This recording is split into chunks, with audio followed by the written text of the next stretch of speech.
La christianophobie se propage à petit feu en France.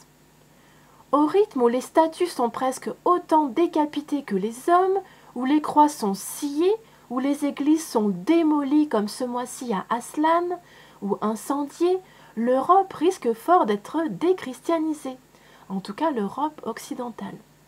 Enfin, pas avant quelques années quand même, en tout cas, tant que nous veillerons au grain et si les journalistes sont un peu plus dynamiques pour dénoncer cette vague anti-chrétienne.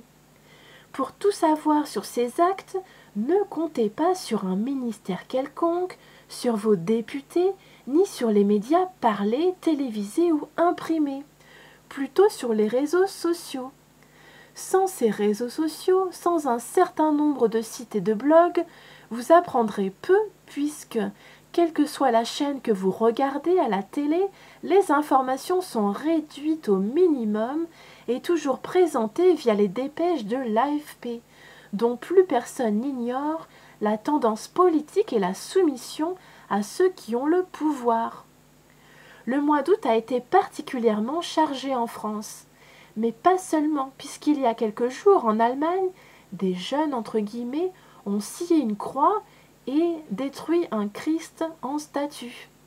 Et à Mayence, c'est un très beau calvaire qui a vu son Christ coupé en deux.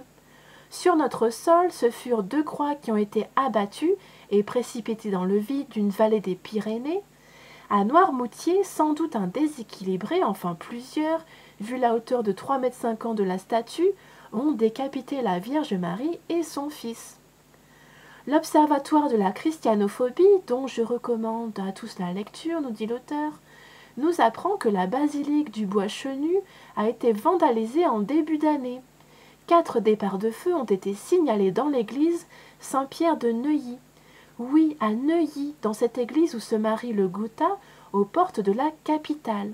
C'était le 5 août 2018, dans un silence assourdissant.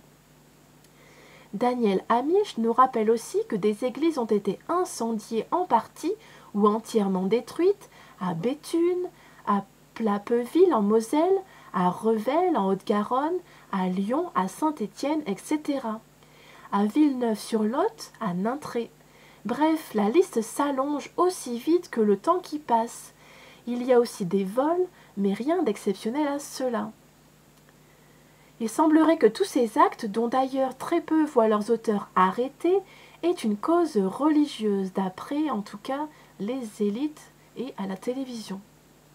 Imaginez une seule seconde que des mosquées ou des synagogues soient la cible d'actes de malveillance en France. Vous auriez la même première minute du 20h sur toutes les chaînes, des réactions outragées du gouvernement, des journalistes, des communautés visées. À plus.